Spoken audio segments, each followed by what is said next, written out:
পৌরসভা আজকে আপনারা দেখেছেন ফায়ার ব্রিগেডের উল্টো দিকে 3.5 কোটি টাকা ব্যয় করে একটা পার্কিং এর জায়গা কিনেছেন মাননীয় পৌর প্রধান উত্তম কুণ্ডু মহাশয়। আজকে এখানে একটা কর্মসংস্থান তৈরি হবে। আজকে আমার ছোট ভাইরা এখানে ওখানে ঘুরে বেড়াচ্ছে, সেখানে একটা টোটো স্ট্যান্ড তৈরি হবে, একটা মানুষের কর্মস্থান তৈরি হবে, যেখানে বাস এসে দাঁড়াবে। আজকে যানজটের জায়গা থেকে মানুষ মুক্তি পাবে। আপনারা দেখেছেন গেস্ট হাউসকে নতুন করে সাজানো হচ্ছে, যেখানে প্রত্যেকটা ঘর এসি করে নতুন করে মডিফিকেশনের মধ্য দিয়ে তৈরি হচ্ছে পৌরসভা।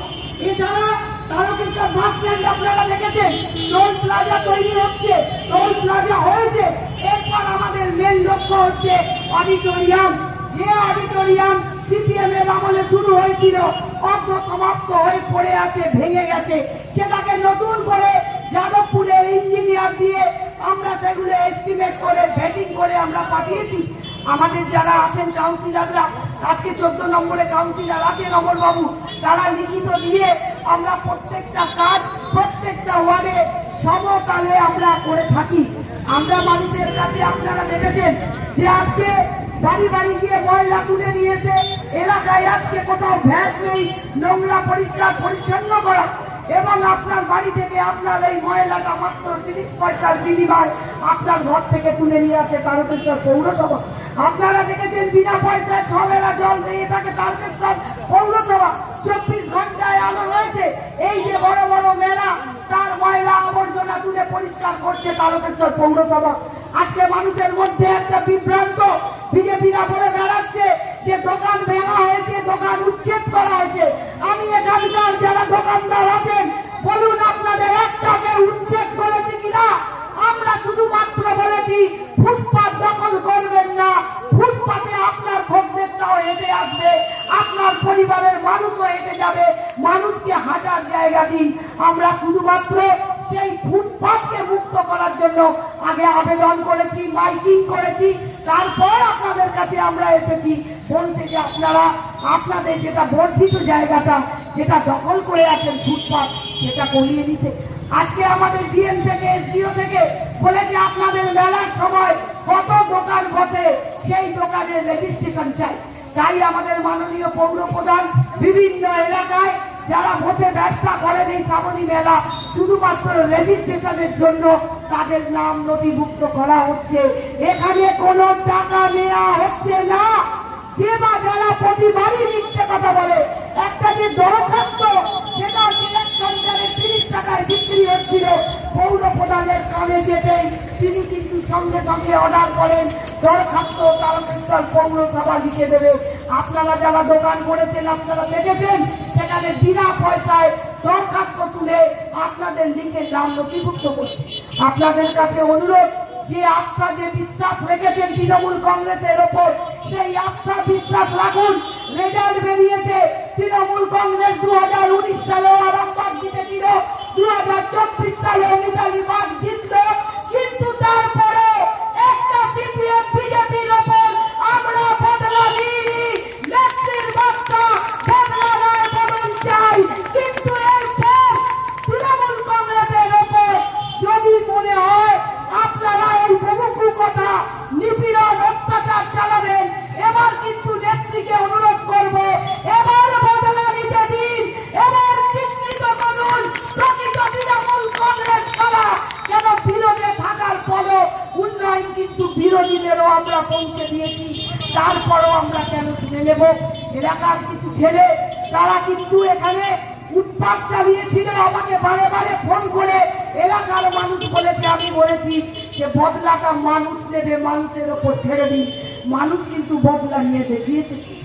তাই অনুরোধ করব, উন্নয়নের ভাগিদার হন, কোনটা পাননি বলুন, আবার দুয়ারে সরকার বসবে, সেই উন্নয়ন নিন এবং বাংলাকে ভারতবর্ষের বুকে 1 নম্বরে পৌঁছাতে হবে। তবে মমতা বন্দ্যোপাধ্যায়ের সার্থকতা, তবে মামাটি মানুষের সার্থকতা।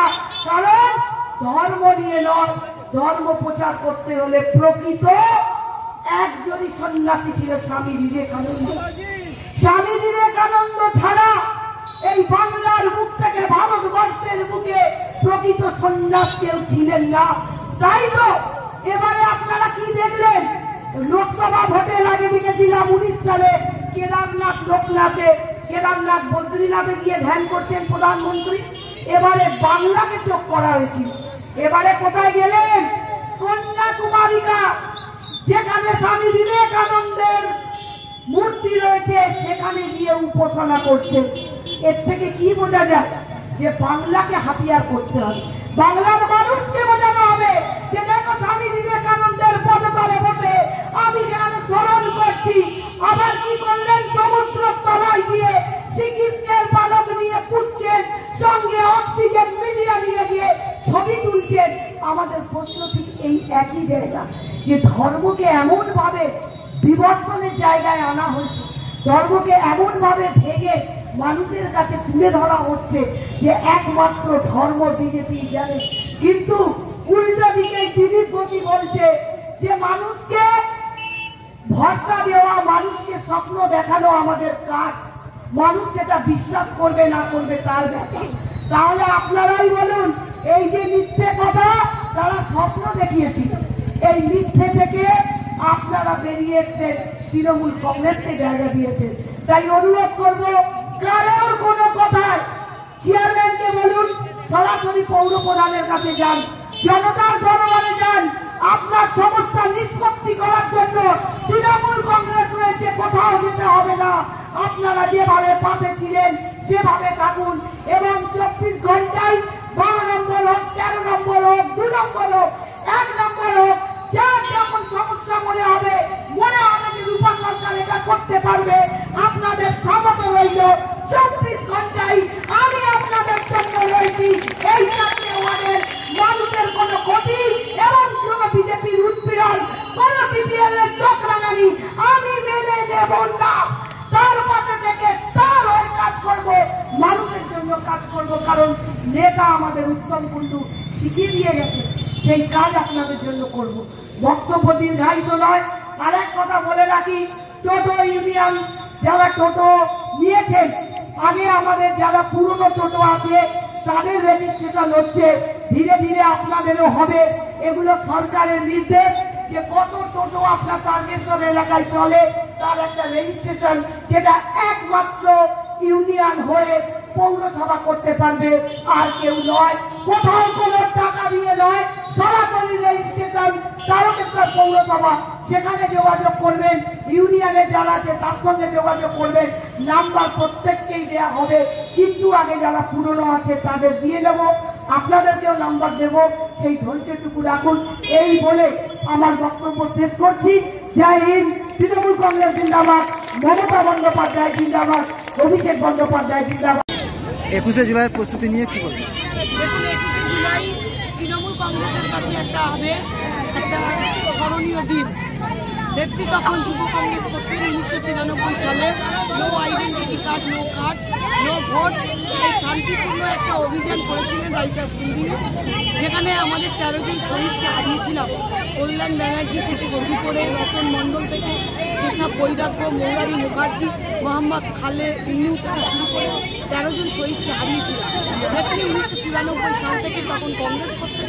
তৃণমূল কংগ্রেসে আসার পর প্রত্যেকটা বছর 21শে জুলাই ধর্মতলায় সেই সকল শহীদের পরিবারকে সঙ্গে নিয়ে এবং শহীদদের প্রতি শ্রদ্ধাঞ্জলি জানাতে প্রত্যেক বছর ডাক দেয়। এবারও গোটা বাংলা জুড়ে 21শে জুলাইয়ের আজকে তারকেশ্বর আইএনটিটিউসি আরামবাগ সাংগঠনিক জেলার সভাপতি মাননীয় উত্তম কুণ্ডুর নির্দেশে আইএনটিটিউসির উদ্যোগে আজকে 1 নম্বর, 2 নম্বর, 13 নম্বর এবং 12 নম্বর ওয়ার্ডের পক্ষ থেকে মানুষকে জানানো হচ্ছে যে ট্রেনে করে আমরা সকাল 7টা, 8টা, 9টার ট্রেন আমরা সকলে মিলে পায়ে পায়ে উড়িয়ে দিলেও সকলে মিলে ধর্মতলায় চলো, আমরা সেখানে উপস্থিত হব, নেত্রীর বার্তা শুনবো এবং শহীদদের প্রতি তর্পণ জানাতে, শ্রদ্ধাঞ্জলি জানাতে আমরা উপস্থিত হব। বলছি 21শে জুলাই এখান থেকে কত লোক যেতে পারে? 21শে জুলাই দেখুন প্রত্যেকবারে রেকর্ড সংখ্যক হুগলি জেলা থেকে লোক যায়। সেখানে এবারও আমরা মনে করি নেত্রী নিজের রেকর্ড নিজে ভাঙবেন। 23 সালে লোক জমায়েত করেছিল, এবছর আরও লোকসভা ভোটে আপনারা দেখেছেন বেশি সংখ্যক আসন পেয়েছে। মানুষের মনে যে আনন্দ, যে উৎসাহ, নেত্রী নিজের রেকর্ড নিজেই ভাঙবেন এবং হুগলি জেলার তৃণমূল কংগ্রেসের নেতৃত্বরা নিজেরাই ভাঙবেন। তাই আমরা নির্দিষ্ট কোনো সংখ্যা নয়, বিপুল সংখ্যক মানুষ যাবেন এবং উপস্থিত।